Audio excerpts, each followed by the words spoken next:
Oh, it's time now.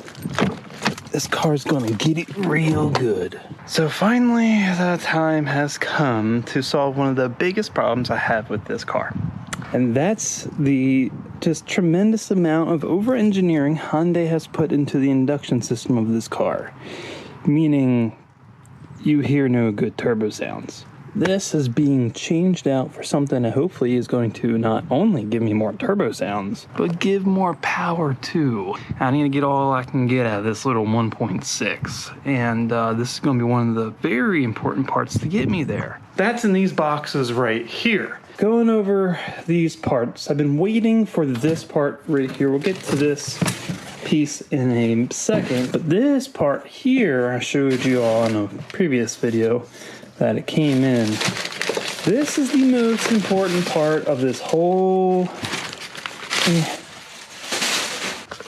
That didn't go as far as I wanted it to. But this part here, oh yeah, engineered for performance. I swear it's like the freaking slogan of every aftermarket company. I mean, like, yeah, what are y'all doing? Engineering for looks? Of course it's for performance. Golly gee. I never have seen performance parts packaged like this. This is in a bag. And I don't necessarily care. But in here is this. Ooh. What is this? This is a big honking piece of silicone, which is, you know, a direct replacement for the, I'm trying to see which way this goes, for, yep, just like that. I didn't initially order red, I ordered black. I just kind of wanted it to look factory plus, like it blend in. It just wasn't what I ordered. It was either buy red or wait like, what was it, 3 weeks or whatever for a black one, because they were back ordered, and I'm like, guess it's the red. In hindsight, I kind of wish I would have waited because I had to wait anyways. I've had this for weeks now because I've been waiting for this piece. The reason why this piece is so important is not because of the intake tube itself. It's because of this freaking car. In Hyundai's infinite wisdom, but evidently a lot of manufacturers are doing this now. And for that matter, I'm not used to having to change things on the turbo. You know, like for an intake, it's the intake to the inlet of the turbo, that is it. But evidently, on a lot of new cars, the turbo inlets are interchangeable now, they're removable, which is where this intake comes into play, because it comes with this. It is bigger, and I'll show you pretty much when I get the old one off. These are substantially bigger. Yeah, boy. And that's the important part. This intake offers the best performance in terms of that, except it doesn't come with an air box. The other ones do. That's the caveat, which is something I'm hoping to change in the future. Unfortunately, it's because of this larger turbo inlet. It is, I think, going to make this a kind of a pain in the ass thing to install, unfortunately. I'll figure it out. But I can put together an engine, and I can put together an intake. On from this to this, the part that I've been waiting for. Since this didn't come with an intake box, it means it didn't come with a filter. And I have a filter. I have a spare filter sitting over there. But then I'm like, well, can I really make this a step better? What can I really do to take this up an extra notch? Because this piece here, according to their dyno graphs, because of that turbo inlet and it's the larger diameter and smooth flowing tube, this net's about 12 horsepower with an open filter.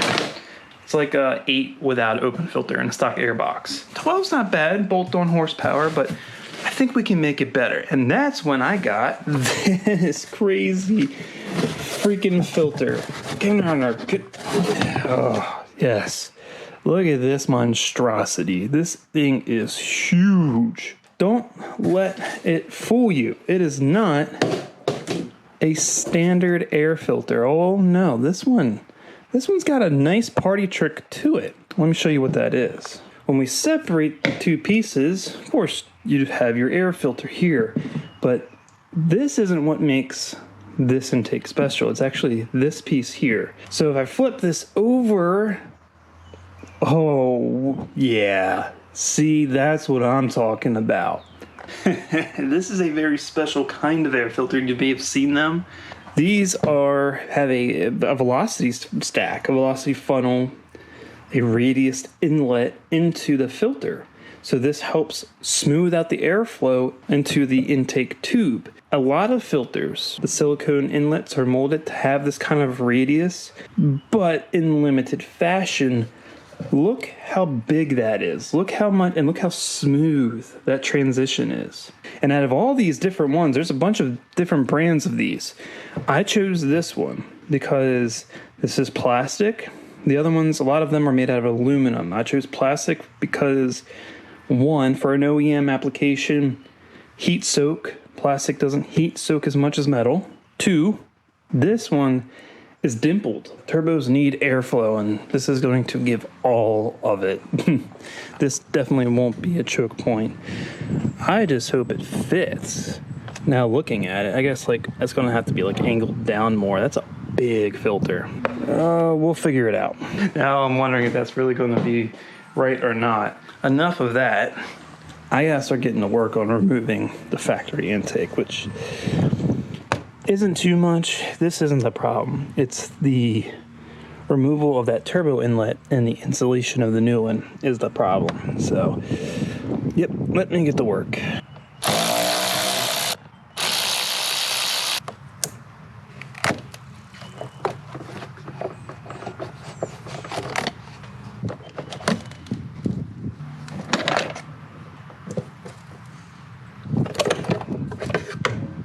Now we're on to the fun part, and that's getting this turbo inlet off. And yeah, it's a tight squeeze back there, and that ain't gonna work. This definitely reminds me why I don't like working on front-wheel drive cars. Well, modern front-wheel drive cars, I should say. I mean, they're all kind of a pain. You know, they're all trying to fit 10 pounds of crap in a 5-pound bag, so. And it wouldn't be so bad if this clamp was oriented in a way that I could get to it, but it's not.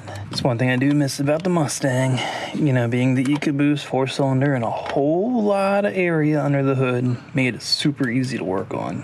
When I was looking up installation on this thing, this was not one of the parts they say was a pain in the ass, but on my car, of course it is.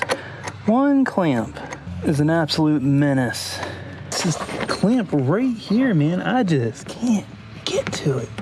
And every which way I get a wrench on there, I can barely get any turns in because I just don't have a lot of room to go, man. One eternity later. Oh, okay. Come on. Oh. Goodness gracious, man. This indeed was a pain in the ass. But look how tiny that is. I mean, that's... Okay, look, let me compare. Factory turbo inlet, aftermarket turbo inlet. Holy crap. That is a huge... Actually, is it bigger on the... There's no way it's bigger. Hold on. I mean, I don't know the actual inlet of the turbo. Just for comparison, just because I can, stock the turbo side is 45.5 mils. And then this side... 45.5, so it's no difference. It is radiused here. It's like beveled right here, so I don't know what that has to do with, but so I figured that much would be the same. It's this side that is a just unbelievably massive difference. So yeah, there's no change. The factory just keeps the 45.5 all the way through.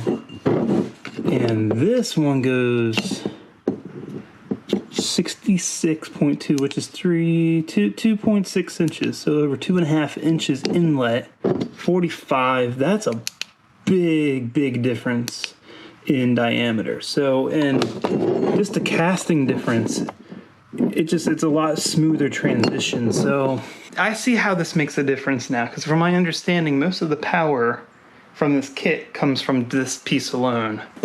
I get it. I see that now. Now, the fun part, old one's off. Now I gotta get this one on. And this one has its own set of problems because of how you have to install it. So I need to clean it up first. I need to make sure everything's good. I need to kind of focus on this because there's a rubber gasket sitting on the turbo, an O-ring on the turbo itself. And I gotta make sure I don't knock that off because that's important. Let me get busy here. I'm gonna at least get this part on behind the scenes and then we can finish up with the intake tube. Goodness gracious, man, this sucked. This was a super big pain in the ass. And, you know, I don't know. I'm not saying that the company that made this part could have did a better job at designing it. I mean, it kind of just is what it is because it's just, you know, like, once again, 10 pounds of crap in a 5-pound bag, you know, that took way longer than I expected. But it's on, thankfully, and that means we can go ahead and do the easy part. Literally just, yeah, I mean, this is gonna take all but like 5 seconds. Wrong. Those are always my famous last words. I should never ever say, oh, this part's gonna be easy. Little did I know, getting this onto this was going to be a huge pain in the ass. But I got it. I had to literally stretch the silicone over. It was a pain to get on. So I get that on, and then I come into the biggest mistake that I think I've made this year. Well, this will work, right? My really cool funnel intake, like this would work if that's all it was, right? If I wasn't having any filter on there. Because that's it. I can't fit a filter there. And no matter what I do, it cannot position this in any way that will work. Well, I don't like new cars. They're expensive, they're a pain to work on, and the parts are just expensive and the pain to put on. So here we are, another, you know, roadblock when it comes to modern cars and trying to make them faster. I don't know. I guess what I need to do now is take this off. Man, that's a shame because that was really expensive. I don't even know. This filter might even be too tall. This is the Mishimoto filter that I was talking about. And as you can see, the inside's radiused like that. Maybe I can put this one on and get this to work. I don't know. See what happens. The Mishimoto filter on there. I guess let's see how this fits. And oh, this might even be too big. Oh, let's see here. Oh, well, that's going on. That's such a tight fit. I don't know. Here we are with things. Need some changes. Oh, and I was able to get my fancy schmancy air filter in here. However, it's still not right. Thankfully, I had a shorter coupling that was going to work, but this gets rid of my smooth transition, so that sucks, but it shortens this enough where this works. But it's still not right because, you know, the whole pipe got like a kink in it and it's pushing this up, which I didn't realize this clamp here ended up rubbing into my hood insulation, and yeah, so that sucks. And I realized also there's a, you know, coolant pipe right here. I mean, look at this. I need some type of insulating material to wrap around that, but this was temporary to at least shield some of the heat away from the filter. So I still have to make something. I don't even know what, but something that can shield some of this, you know, just isolate some of this from this. But that's happening in another day, another video. So right now, I just need to get this where this is right. And I have two ways of going about this. Way number one, the velocity stack is like, it goes up to here, right? I can trim that back. The easier way, I can save 2 inches is by cutting my very expensive silicone tube. That's more or less what I'm thinking, is trimming back the tube to about, I don't know, right here or so. And then that would relax more down into where it's gotta be. So I think that would work. That's what I need to do. Now I just gotta do it. Oh, I hate this. I did not want to have to modify any parts. Why can't things just bolt on? God. Alright, so let's see if I can do this in a easy fashion. I don't know. I was hesitant to do this because, I didn't want to cut into my nice silicone tube, and, you want to make sure you make a nice cut. Well, I wasn't sure how to do that, but I ended up looking up this is going to be a pain to get off, ain't it? Because it was a pain to get on.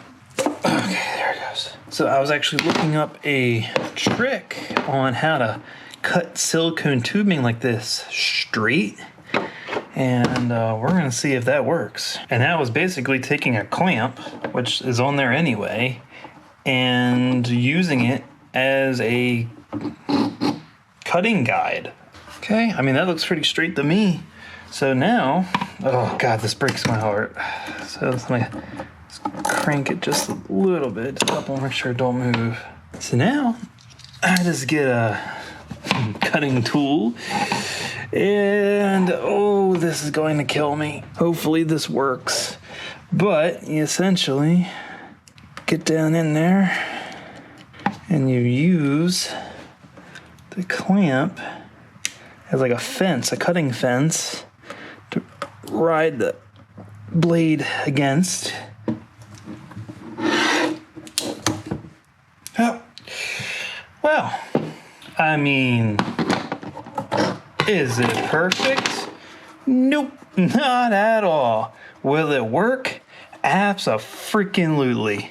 Alright, let's see if this is any better. I mean, it certainly can't be worse. So, let's see, put that down on there like that. Oh, I mean, it's an improvement. It's definitely an improvement. Yeah, that's a lot nicer. See, it doesn't look like it's kinked up as much. Could I took a little bit more off? Sure, maybe even another inch. But for now, hey, that's a hell of a lot better the way it's sitting. Let's see if that still puts that in a weird angle, but whatever. It is what it is. That just sits a whole lot nicer than it was. So, it is what it is. I hate to have to have done the modification to the silicone, but, sometimes you just gotta do it. Sometimes, and by sometimes, a lot of the times, and by a lot of times, probably 9 times out of 10, you just gotta do it. You just gotta make it work. And this is exactly why I don't work on cars for a living, because I just could not do this day in and day out.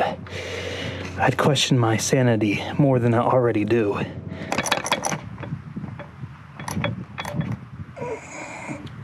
All right, well, let me button things up here and get this done. And then we get to the fun part, driving and seeing how it sounds, how it performs. So before we head out, I just want to go ahead and start it up, see if there's any difference in sound from idle. So let's go ahead and start her up.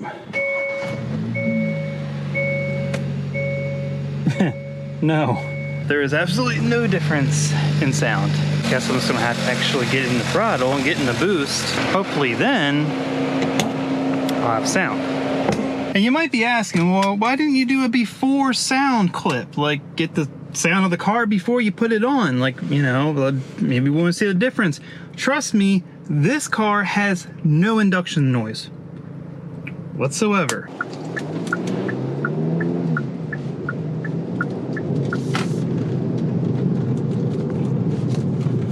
Oh, I don't know if you heard that. I mean, I very lately got on throttle because I don't think the car's fully warmed up yet, so I'm just trying to take it easy.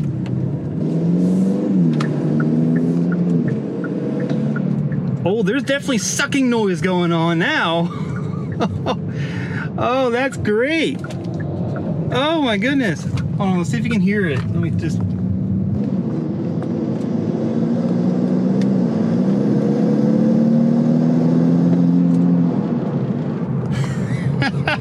There we go. That's what I'm talking about. Okay. All right. The crazy part is you don't even really notice the sound when the car's up in RPM, it's just a whistling at low RPM spool. But that's fine because it's not a race car and it spends most of its time in traffic at low RPMs. So at least I'll have some enjoyment, some more engagement when cruising around in traffic.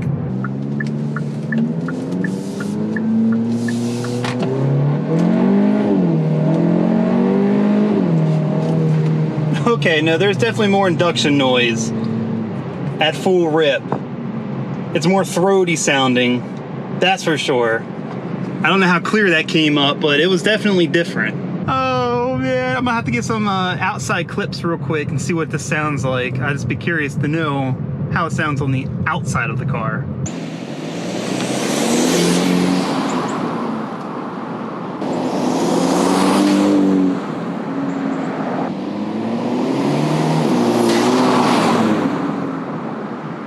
So yeah, I am really happy with this so far. It adds exactly what I was looking for, what this car was missing. Overall, I'm pretty damn happy. Now I just gotta figure out where my coolant's going.